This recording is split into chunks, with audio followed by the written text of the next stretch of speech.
Welcome to Great Detectives of Old Time Radio. From Boise, Idaho, this is your host, Adam Graham. If you have a comment, email it to me, box13@greatdetectives.net. Follow us on Twitter at Radio Detectives and become one of our friends on Facebook, facebook.com/Radio Detectives. Today's program is brought to you in part by the financial support of our listeners. You can become one of our supporters on an on-time basis by mailing in a donation to Adam Graham, P.O. Box 15913, 15913, Boise, Idaho 83715. And you can become one of our ongoing Patreon supporters for as little as $2 per month. Just go to patreon.greatdetectives.net. Well, today we're going to bring you the first of two episodes of Suspense that were actually adaptations of episodes of Indictment. This first one originally aired November the 22nd, 1959, and the title is The Thimble. They don't have the original actor from the radio series in here, but we get to hear Whitfield Connor instead. So it should be fun. Let's go ahead and take a listen. And now, another tale well calculated to keep you in suspense. A story of murder with a motive for everyone, as in a moment we bring you The Thimble, a story by Eliezer Lipsky, adapted for radio by Alan Sloan.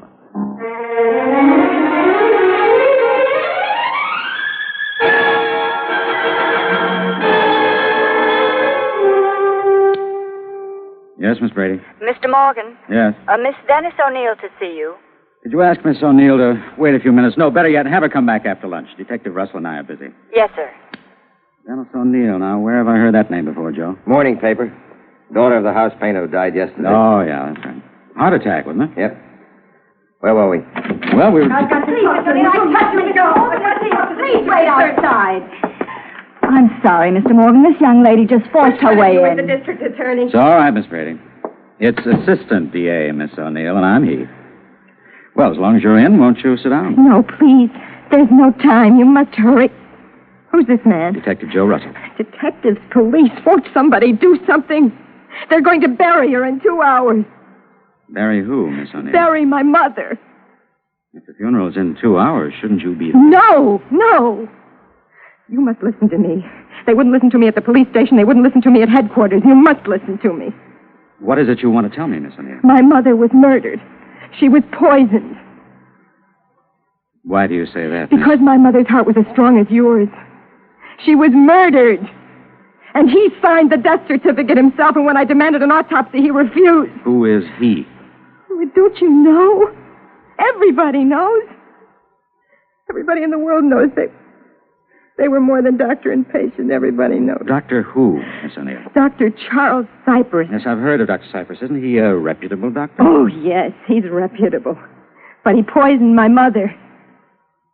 Now, Miss O'Neill, why would Dr. Cypress want to poison your mother? Her will. She made him her executor. She left her art collection to him. He was tired of her and he wanted her money. Miss, how old are you? I'm 23. Why didn't your mother leave her collection to you? Me? Yes, ma'am. You're over age. I should think... You must know. Everybody knows. Don't you know about me? Know what, miss? I'm insane. You say Dr. Cypress refused an autopsy? Yes, he flatly refused. Mm-hmm. Where is the funeral, Miss O'Neill? Waterside Parlor, 2:00. Everybody will be there. But I'll know she was poisoned. All right, we'll take you there.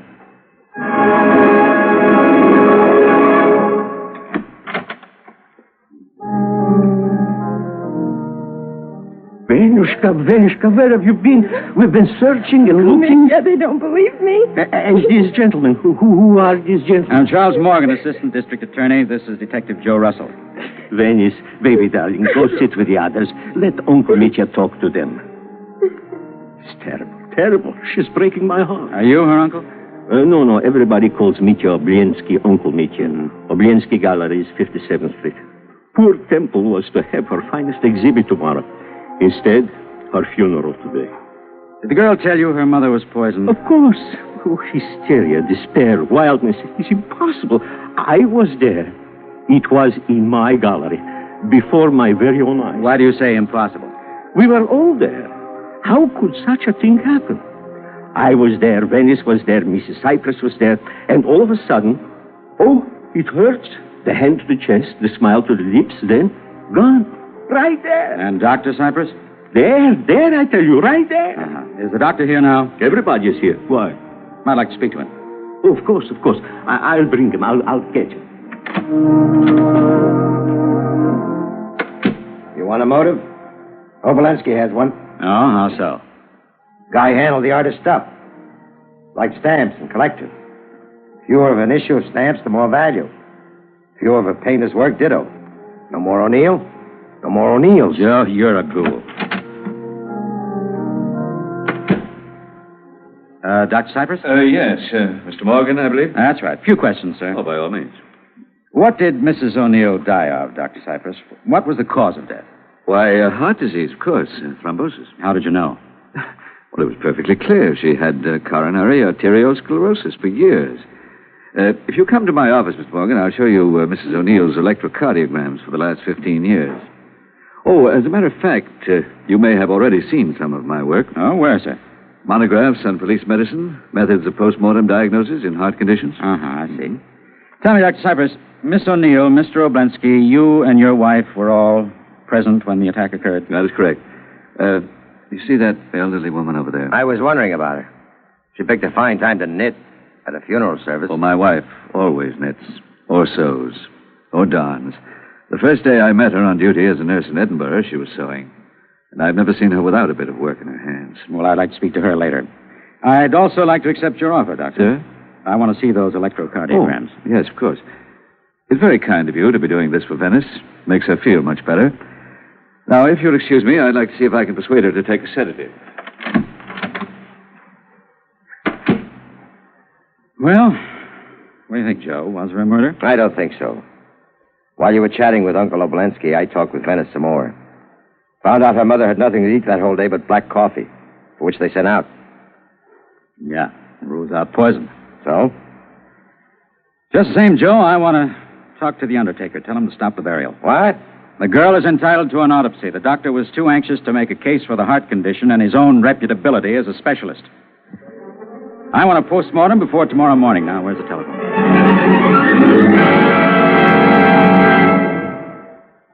In just a moment, we will return for the second act of Suspense.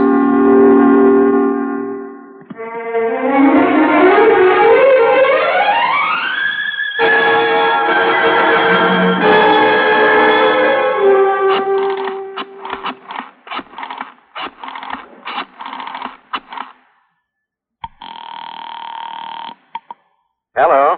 Dr. Wyman? Speaking. Doctor, I want you to arrange to secure the body of a woman for an autopsy. Temple O'Neill, age 55. Great painter. Greatest woman painter since Rosa Bonheur. You know her? I know her work. She dropped dead in the Obolensky Gallery, didn't she? Yeah. What do you know about Dr. Charles Cypress? He's a good man on cardiology. Private life? Delayed adolescent playboy. Lives high. Tell me more. Oh, gambling, women, the usual. Any connection between him and the lady painter? Oh, that I wouldn't know. I know very little about live people. Why? Well, seems he refused a relative's request for an autopsy. Well, he's the doctor in the case. I think you'll find that his diagnosis will stand up. Could be. Just the same, I want you to do this post-mortem yourself. Okay, I'll do the PM. I always wanted to meet O'Neill. Great painter. Terrific technique with the palette knife. Goodbye.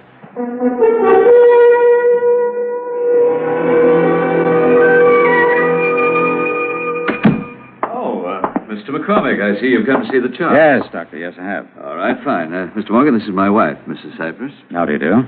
Do you need me, sir? I'll just sit with the poor girl a bit. Well, Dr. Cypress has given her a sedative, Mrs. Cypress. I'd like you to stay. I'll do that, sir. You didn't mind if I get on with my sewing. Not at all. I understand you carry it with you wherever you go. Well, it wouldn't have been me if I didn't. They say something was wrong with me without a bit of sewing in my hand. Here are Mrs. O'Neill's charts. Oh, yeah. Mm-hmm. Now, Oh, I see you have them in chronological order. Hmm? Do you understand them? Well, frankly, sir, I only know that an electrocardiogram gives a symbolic representation of the functioning of the heart. Well put. Now, this line here, the spikes made by the tracing pen are the systole, the domes, the diastole. Now, here you see a cardiogram taken after Mrs. O'Neill's first heart attack 12 years ago. Mm-hmm. You can see the variation, Mr. Morgan. Here. Mm-hmm. And right here, this looks like another severe attack. Well, you have a very good eye, Mr. Morgan. They ranged over a period of 12 years. Yes. Why didn't you tell Venice about her mother's heart condition? The poor bairn had troubles therein. 'Twould be adding worries to her poor sick mind, sir. My wife has spoken for me, Mr. Morgan. I see. Tell me, Mrs. Cypress, did you ever nurse Venice? Aye. That would be professionally? It was when she was having delusions and persecutions, and till the time the poor lass was sent away for institutional care. Many's the night I stayed with her to calm her fears. Just one more question, Doctor, and I believe we'll be through. All right. You were made executor of Mrs. O'Neill's estate, and as I understand it, she willed you her art collection. Now, I can understand the executorship, but why did Mrs. O'Neill leave you her art collection? Sir, I can explain the cause of that, if you don't mind. Please, Mrs. Cypress. The girl hated pictures. There was a night I was caring for her when she broke away from me and slashed about the studio with a knife, destroying her mother's canvases in rage and hatred. Mm-hmm. All right, I think I've taken up enough of your time, but I may have to call upon you for grand jury appearances. I'll want to go over the material I discussed with you today. You'll hear from me.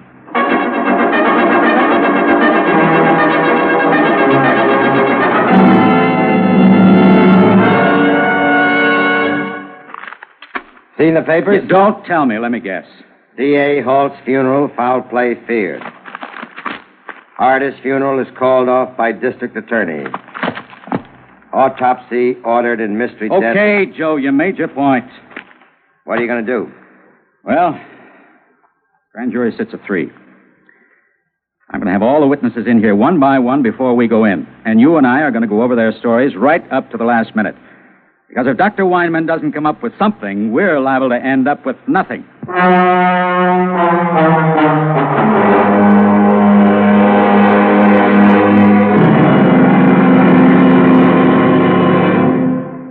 In just a moment, we will return for the concluding act of Suspense.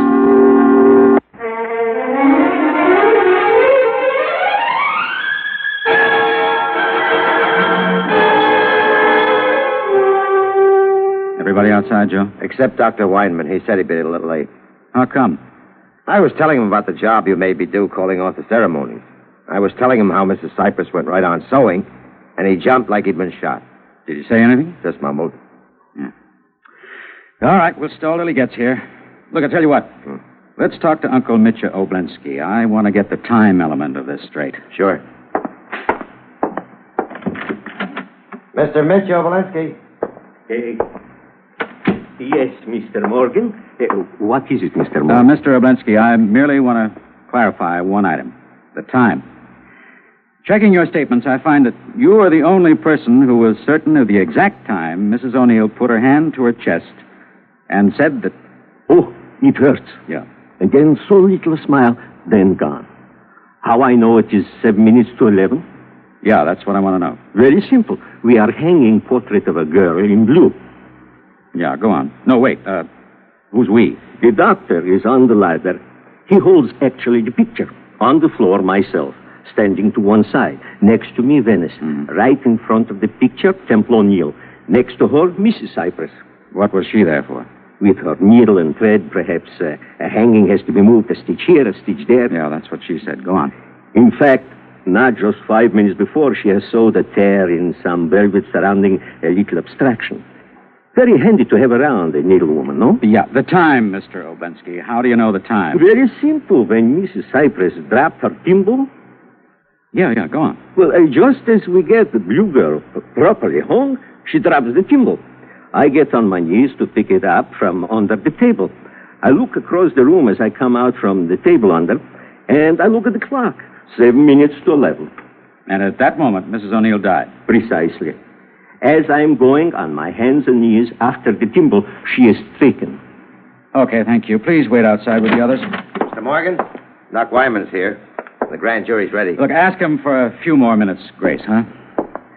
Morning, Doctor. What do you got? Well, Dr. Cypress was right. Mrs. O'Neill had an advanced sclerotic condition of the heart area. It was entirely proper for her physician to infer that death had been caused by coronary occlusion. So then she wasn't poisoned. No case, huh? You want me to finish? Yeah, go ahead. Why don't you ask Mrs. Cypress why she did it? Mrs. Cypress? Sure, call her in. Tell her you know how, and then ask her why. Then you can go in and ask for a murder one indictment. Well, maybe you know how, but I don't. The cause of death was a small, sharp instrument thrust through the nape of the neck into the medulla oblongata, a portion of the brain governing the respiratory tract. How do you know that? I found the instrument lodged in the brain. It was a needle. When Russell told me the old girl had a habit, a compulsion, habit of sewing all the time. Listen to this, Joe. Go ahead, Doctor. I then found the hole in the back of Mrs. O'Neill's skull. Wait, I just came in. Of course. The thimble. Joe, go out and get Mrs. Cypress. Mrs. And tell her to bring her sewing.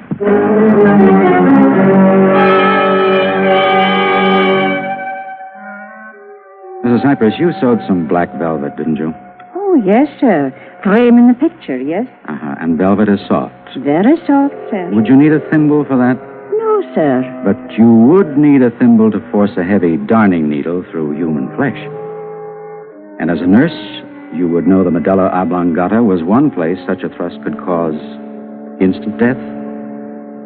And in your constant companion, your sewing kit, you could hide the weapon.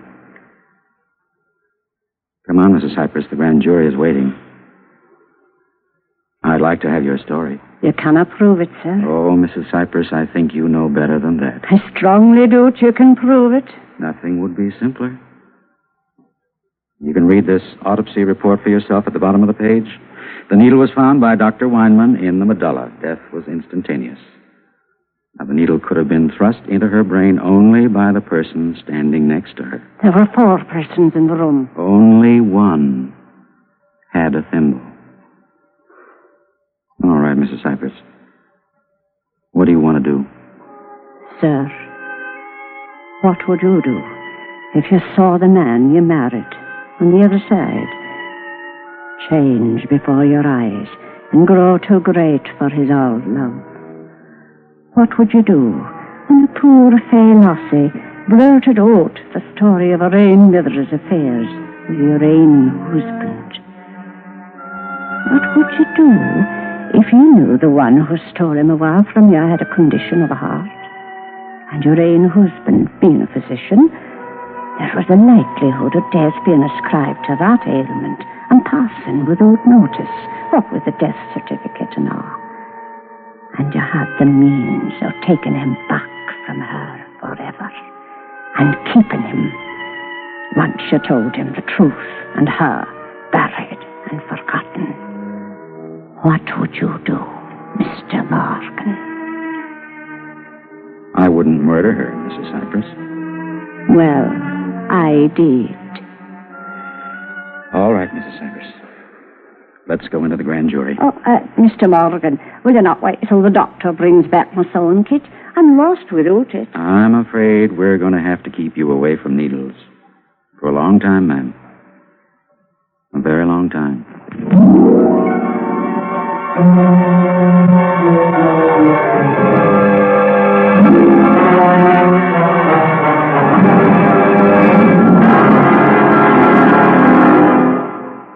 Suspense.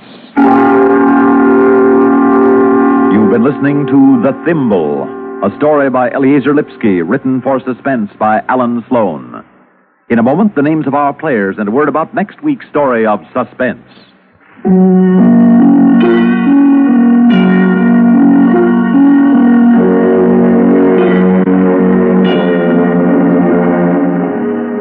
Heard in tonight's story were Whitfield Connor, Terry Keane, Paul McGrath, Joe DeSantis, Danny Occo, Maurice Tarplin, Ruth Tobin, and Jane Rose. Listen again next week when we return with the classic story of nature's imbalance. On one side, the frightful Formicidae doralini ants, and on the other, a man who knew no fear. The story, Leiningen versus the Ants. Another tale well calculated to keep you in suspense. On CBS Radio. Welcome back. Well, that was a really tight little mystery. Like a lot of programs, when you get into the late 50s, early 60s, the length of the program is pared back to make room for commercials. And oftentimes it would be a situation where it would have a total of 25 minutes, so 5 minutes for a commercial, and then be followed by the news. So you only had a little less than 20 minutes to tell the story. And considering how many suspects they had in this, as well as a couple good twists, they did a really good job making the most of that 20 minutes and making it very engaging. There were quite a few episodes of Johnny Dollar at the time that didn't, I think, do quite as well as this at managing the time slot. Now, the murderer's sewing practice might seem a bit odd today, but I think it was definitely less so back at the time. Because I don't typically see women carrying around sewing and doing it when they are out and about. But back in the 50s, sure. In fact, the great radio actress Virginia Gregg, she did a lot of different voices and often did multiples with characters who had very different voices.